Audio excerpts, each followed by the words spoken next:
નમસ્કાર, આપ જોઈ રહ્યા છો નેશન પ્લસ ન્યૂઝ. હું છું આપની સાથે હિરલ પંડ્યા. ડભોઈ નગરપાલિકા દ્વારા શહેરની ગટરનું ગંદુ પાણી ધર્મપુરી ગામ તરફ લઈ જવાની તજવીજ હાથ ધરાતા જ ગ્રામજનો અને ખેડૂતોનો પિત્તો ગયો છે. મોટી સંખ્યામાં એકઠા થયેલા ખેડૂતોએ પાલિકા સામે વિરોધ પ્રદર્શન કરીને સૂત્રોચ્ચાર કર્યા છે અને પાલિકાને ખુલ્લી ચેતવણી આપી છે. ડભોઈ નગરપાલિકા દ્વારા નાંદોડી ભાગોળ બહાર આવેલા ચોતરિયા પીર પાસે નર્મદા નિગમની કેનાલની બિલકુલ બાજુમાં ગટરના પાણીના નિકાલ માટે સાયફન બનાવવાનું કામ શરૂ કરવામાં આવ્યું છે. પાલિકાની આ હિલચાલની ખબર પડતા જ ધર્મપુરી ગામના ખેડૂતો અને ગ્રામજનો ઘટના સ્થળે દોડી આવ્યા હતા. પાલિકા ગટરનું ગંદુ પાણી ધર્મપુરી ગામ તરફ લાવી રહી હોવાનો આક્ષેપ કરીને રોષે ભરાયેલા લોકોએ પાલિકા વિરુદ્ધ જોરદાર સૂત્રોચ્ચાર કરીને પોતાનો વિરોધ દર્શાવ્યો હતો. ધર્મપુરી ગામને જે ડભોઈ નગરપાલિકા તરફથી નીકળતું ગંદુ પાણી 2019ના અંદર અરજી કરી અને બંધ કરેલું હતું, જે અત્યારે નવેસરથી નવું બાંધકામ કરી અને સાયપન બનાવી અને ધરમપુરી ગામને હેરાન કરવાના માટે આ ધંધા કરી રહ્યા છે. ખરેખર પાણી આથમ ન ઉતરે એની જગ્યાએ ધરમપુરી ગામ તરફ કાઢે છે સાયપન બનાવીને. તો સાયપન કેનાલની બંને બાજુ ગટરો બનાવેલી છે, જે એક સાઈડે સાયપન બનાવેલી છે, બીજી સાઈડે સાયપન નથી બનાવેલી, જેથી પાણી બધું ધરમપુરી ગામ સુધી પહોંચે છે. અમારી લગભગ 200-300 એકર જમીન ખરાબ થાય છે અને ગટરનું પાણી એટલે કેમિકલ વાળું પાણી આવે, ગંદકી વાળું પાણી આવે, એટલે ખેડૂતો પાકમાં બહુ નુકસાન થાય છે.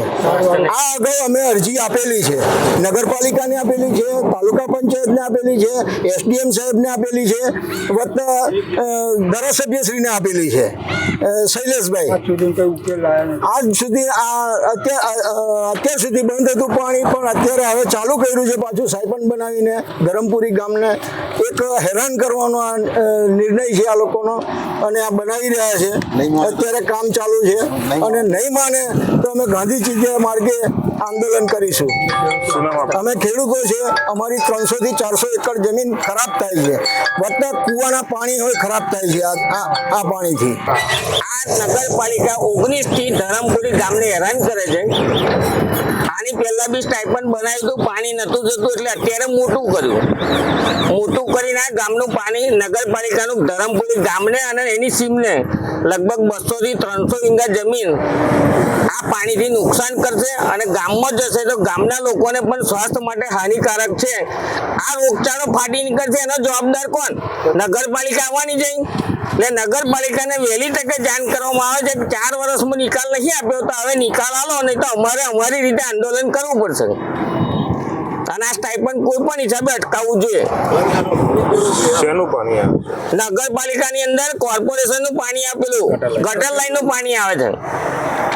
એ ગટર લાઈનનું પાણી કેમિકલ યુક્ત આવે, દરેક વસ્તુ આવે, એમાં સાબુનું આવે ને બધું આવે. એ પાણી નુકસાન કરશે, 100%ની વાત છે.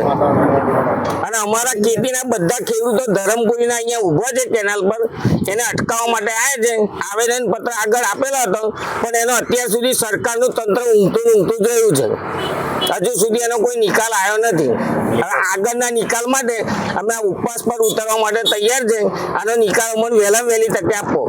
આ વિરોધ પ્રદર્શનમાં ધર્મપુરી ગામના સરપંચ, ઉપસરપંચ તેમજ ગ્રામ પંચાયતના સભ્યો પણ મોટી સંખ્યામાં હાજર રહ્યા હતા. સ્થાનિક ખેડૂતોના જણાવ્યા અનુસાર જો ગટરનું આ ગંદુ અને કેમિકલ યુક્ત પાણી ગામ તરફ આવશે તો આસપાસની અંદાજે 300 વીઘા જેટલી ફળદ્રુપ જમીન સંપૂર્ણપણે બરબાદ થઈ જશે. આટલું જ નહીં, આ ગંદા પાણીના કારણે ગામના લોકોના સ્વાસ્થ્ય પર પણ સીધી અને ગંભીર અસર થવાની ભીતિ સેવાઈ રહી છે. નગરપાલિકા ગંદુ પાણી ગટરનું ધરમપુરી ગામ તરફ વાળી રહ્યા છે. અત્યારે સાયફનો બની ગયા છે. જો એ ગંદુ પાણી ગામમાં જશે તો રોગચાળો ફાટી નીકળશે, અને જો એ પાણી બંધ નહીં કરે તો અમે આંદોલન કરીશું. સાયફન બધા તોડીને ફાડી નાખીશું, બધું નુકસાન કરી નાખીશું અને પૂર બંધ કરી દઈશું.